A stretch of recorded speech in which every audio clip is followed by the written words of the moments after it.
Hello everyone, कैसे हैं आप सभी लोग। मुझे आशा है कि आप सब लोग अच्छे होंगे। तो आज हम जो टॉपिक शुरू करने जा रहे हैं वो क्लास 10 सीबीएसई यूके बोर्ड और स्टेट बोर्ड्स के जितने भी स्टूडेंट्स हैं उन सबके लिए बहुत इंपॉर्टेंट है। जितने भी प्रीवियस ईयर पेपर्स आप उठाकर देखेंगे, ये क्वेश्चन आपको ज़रूर ज़रूर मिलेगा। जब तक कि कोर्स कटिंग नहीं हुआ था तब तक आपके पास दो थ्योरम्स थे। एक बीपीटी या थेल्स थ्योरम, जिसे हम बेसिकली प्रोपोर्शनल थ्योरम के नाम से भी जानते हैं, और दूसरा पाइथागोरस थ्योरम।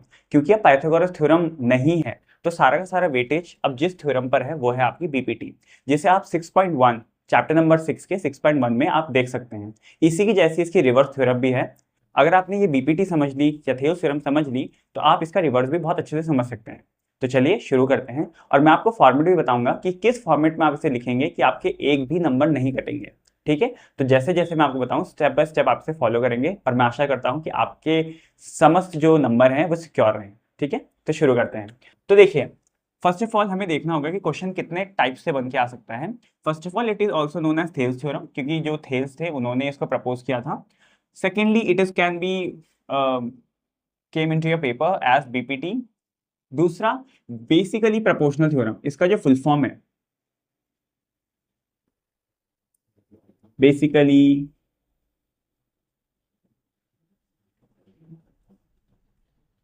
Proportional theorem. ठीक है, तो क्वेश्चन आ सकता है prove the Thales theorem, prove the BPT, या फिर prove the basically proportional theorem, या फिर इसका स्टेटमेंट जो है ये भी आपको बाय हार्ट याद होना चाहिए, क्योंकि क्वेश्चन कभी कभी सीधा सीधा क्या स्टेटमेंट्स वहां पर पेस्ट कर दिया जाता है और आपसे बोला जाता है कि सॉल्व कीजिए। कभी कभी ये जो डायग्राम है वो भी आपको खुद से ही बनाना पड़ेगा, खुद से ही ड्रॉ करना पड़ेगा। तो आप इसे बहुत अच्छे से बाय हार्ट करके जाएंगे। ठीक है, अगर आपको बीपीटी आ गई तो आपके दो क्वेश्चन प्रिपेयर हो जाएंगे, एक तो बीपीटी बाय इटसेल्फ और इसका जो रिवर्स है वो भी। तो चलिए शुरू करते हैं। तो इसकी स्टेटमेंट क्या कहती है, if we draw a line parallel to the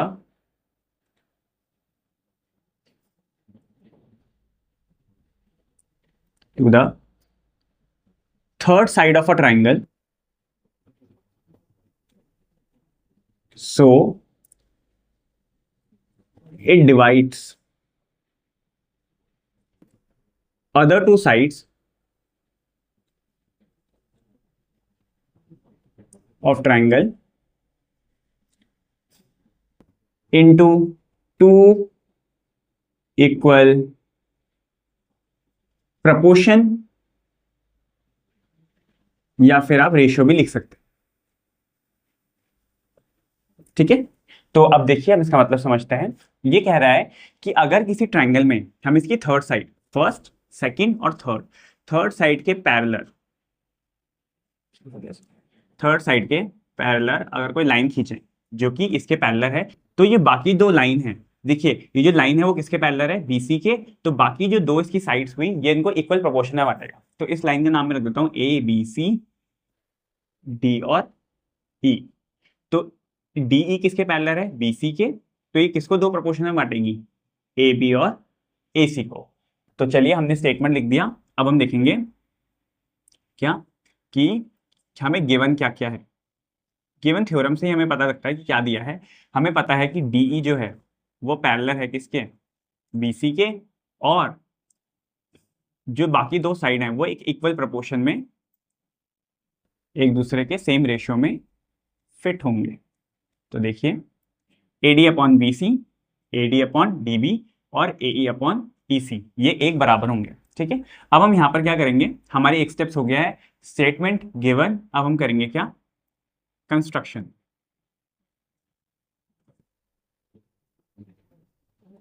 चलिए कंस्ट्रक्शन हमें क्या करना है, देखिए हमें सी को डी से, बी को ई से, और हमें ये दो लाइन और ड्रॉ करनी है। और सिर्फ ड्रॉ नहीं करनी, परपेंडिकुलर होंगे। परपेंडिकुलर भी इन द सेंस ऑफ ये 90 डिग्री का एंगल बनाएंगे, किस पर, ए बी और ए सी पर। इनका नाम लिख देते हैं, देखिए A B C D E F और जी। अब ये भी हमें लिखना है। कंस्ट्रक्शन में क्या किया, meet B to E, meet कौन सा पॉइंट, C to D। अब हमें क्या क्या मिला है कि जो EF है वो परपेंडिकुलर है किस पे, पूरी की पूरी साइड AB पर, और जो DG है वो परपेंडिकुलर है किस पर, पूरी की पूरी साइड AC पर। ठीक है, यहां तक आपको क्लियर हुआ। अब देखिए ये सॉल्व कैसे होगा। अब हमें करना है प्रूफ। हमें प्रूफ क्या करना है, जो यहाँ पर हमने लिखा है हमने यही प्रूफ करना है। ठीक है, तो हमें प्रूफ यही करना है कि जो AD है वो किसके अपॉन में है, DB के, और AE किसके अपॉन में है, EC के।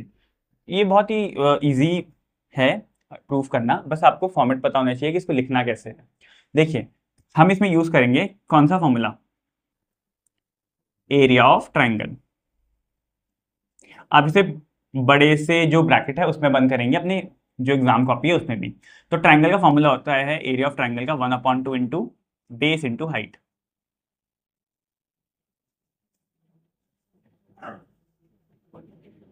ठीक है, अब देखिए हमें क्या चाहिए, हमें सबसे पहले ये AD और DB। तो देखिए शुरू करते हैं आपसे हम सॉल्व करना। देखिए हमें AD और DB चाहिए, तो AD कहां पर आ रहा है, कौन से ट्राइंगल पे, ADE पे, और उसके नीचे हमें क्या चाहिए, DB। DB कहां आ रहा है, DBC पर। तो लिखेंगे हम इन ट्राइंगल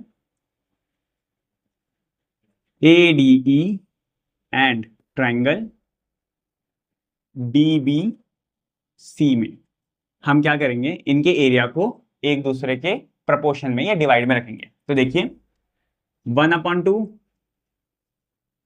हम बेस की जगह क्या लेंगे, AD, इनटू हम हाइट की जगह क्या लेंगे, जो हम एक हाइट लेंगे वही हम दूसरी जगह भी हाइट लेंगे। तो हाइट क्या है हमारे पास, EF, अपॉन ये तो किसका हो गया, ADE, इस वाले ट्राइंगल का। अब हम नीचे वाले ट्राइंगल में देखेंगे सेम वही फॉर्मूला 1/2 इंटू बेस की जगह हम क्या लेंगे, DB इंटू हाइट की जगह हम क्या लेंगे, सेम जो हमने ऊपर लिया है, EF। ठीक है, इक्वेशन फर्स्ट और इक्वेशन सेकेंड। जब हम इन्हें डिवाइड करेंगे तो क्या होगा, 1/2 से 1/2 कैंसिल हो जाएगा, और EF से EF हमारे पास क्या बचेगा, AD अपॉन DB। इसको हम मानेंगे इक्वेशन 3। अब सेम वही जो हमने यहाँ पे मेथड अपनाया वही हम इस साइड भी अपनाएंगे, क्योंकि हमें अब क्या चाहिए, AE और EC एक प्रपोर्शन में। तो AE और EC हमें इन दो ट्राइंगल्स में मिलेंगे, तो हम वही मेथड यहाँ पर भी अपनाएंगे। कौन कौन सा, in triangle AED and triangle ECB में। तो सेम वही फॉर्मूला है 1/2 इंटू बेस की जगह हम क्या लेंगे, AE, इंटू हाइट की जगह हम क्या लेंगे, EF हम ऑलरेडी ले चुके हैं, हम लेंगे DG, अपॉन 1/2 इंटू नीचे वाले ट्राइंगल के लिए भी हम बेस की जगह क्या लेंगे, EC, इंटू और हाइट क्या रहेगी सेम, इक्वेशन 3 और इक्वेशन 4। सी अगेन 1/2 से 1/2 कैंसिल हो जाएगा, और DG से DG हमारे पास आके लास्ट में क्या बचेगा, AE अपॉन EC। ठीक है, कौन सा इक्वेशन, इक्वेशन नंबर 5। ठीक है, अब हम लास्ट में लिखेंगे कि इक्वेशन 3 को किसके बराबर रखने पर, इक्वेशन 5 के। तो देखिए हम रखते हैं इक्वेशन 3 हमारे पास क्या है, AD upon DB is equals to AE upon EC। और जो ये आ चुका है यही हमें क्या करना था, प्रूफ, दैट्स इट। हम लिख देंगे इक्वेशन 6 और ये हेंस प्रूव्ड। ठीक है, तो आपको कुछ नहीं करना है, आपको सिर्फ एक फॉर्मूला याद रखना है एरिया ऑफ ट्राइंगल का 1/2 बेस इंटू हाइट। आपको बेस की जगह पर जो आपको चाहिए, जो आपका डिजायरेबल आंसर है आपको वो रखना है। हाइट आप सेम रखेंगे ताकि वो कैंसिल आउट होकर आपका डिजायरेबल जो आंसर है वो आए। ठीक है, आपने सेम दोनों साइड यही करना है, AD और DB, AE और EC में। ठीक है, उसके बाद जब ये डिवाइड में जाएंगे तो 1/2 से 1/2 कैंसिल जाएगा, क्योंकि हाइट हमने सेम रखी थी, तो हाइट भी क्या हो जाएगी, कैंसिल हो जाएगी, और आपका डिजायरेबल जो आंसर है वो आएगा। लास्ट में आपको जो दो इक्वेशन मिली है सॉल्व कर कर आपको उन दोनों को एक साथ रख देना है और आपकी इक्वेशन पूरी हो गई। तो ये बहुत इंपॉर्टेंट क्वेश्चन है। पहले ये 6 नंबर का आता था, लेकिन जब से जो पैटर्न है वो चेंज हुआ है, अब ये 5 नंबर का है। तो आप इसको ज्यादा लॉन्ग ना ले जाइए, आपको जैसे जैसे ये स्टेप बताए गए हैं आप अगर वैसा करेंगे तो आपके 5 नंबर कहीं नहीं जाएंगे। बट आप ये ध्यान रखेंगे, statement, given, prove, construction, area of triangle जो आप ब्रैकेट में लिखेंगे तो वो सब में अप्लीकेबल हो जाएगा, प्लस डायग्राम। अगर आप ये सारे स्टेप फॉलो करते हैं तो मैं आशा करूंगा कि आपके एक भी नंबर ना कटें, और मैं आपको शुभेच्छाएं देता हूं आपके पेपर्स के लिए। Thank you very much.